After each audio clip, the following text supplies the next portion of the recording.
le four, juste je te laisse... D'accord ? Ça commence à s'agiter dans les cuisines du centre de formation d'apprentis de Cergy. Tous ces jeunes préparent un CAP de cuisinier.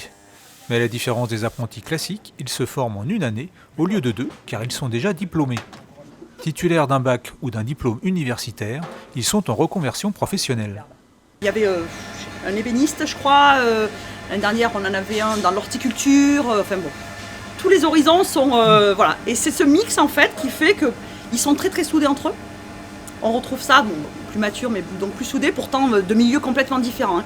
Mais ils ont vraiment tous le même but, c'est voilà, se recycler, quoi, se donner les moyens pour être cuisinier, pour arriver à leur but. Clément fait partie de cette formation en une année. Il prépare un CAP de cuisinier. Moi, ce qui me plaît plus, ça va être vraiment un ensemble, aussi bien la cuisine que la pâtisserie. Mais c'est vrai que ma préférence serait vraiment sur la cuisine quand même. Mais après, il faut savoir toucher à tout pour être le plus complet possible dans ce domaine.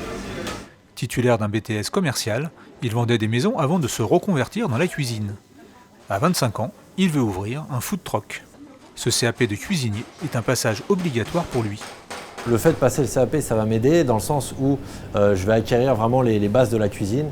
Et automatiquement, même si moi derrière je pourrais faire ma cuisine à moi, j'aurai quand même les bases essentielles de toute recette de cuisine. Bonjour, bienvenue au restaurant Côté Parc. Par ici s'il vous plaît. Adrien, lui, prépare un CAP de service en salle. Je vous en prie. Après 2 années de fac de lettres, il abandonne l'idée d'être prof et devient serveur et barman.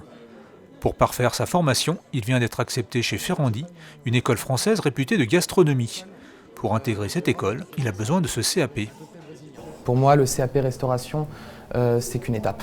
J'ai l'intention d'enchaîner derrière sur une mention complémentaire barman, puisque j'ai été d'ailleurs accepté, mon dossier a été accepté dans l'école prestigieuse française de Ferrandi, sur le campus de Paris.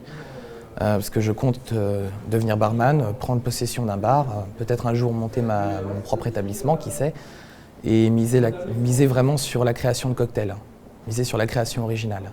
Clément et Adrien ne sont pas des exceptions. Par désir de changement de vie ou d'adaptation à la crise économique, de plus en plus de diplômés se reconvertissent dans les métiers de la restauration.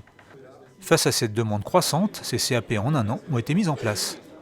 On a ouvert cette classe en un an parce qu'on a vu qu'il y avait de plus en plus de demandes des jeunes. Et c'est vrai qu'au niveau des entreprises, ça répond à un besoin qui est d'avoir des jeunes un peu plus mûrs, même si en termes de salaire, ils coûtent plus cher que des jeunes sortant de 3e qui peuvent faire un CAP en 2 ans.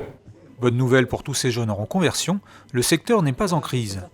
8 apprentis sur 10 trouvent un emploi dans les 7 mois suivant leur diplôme, et le CFA de Cergy affiche un taux de réussite aux examens de 93%.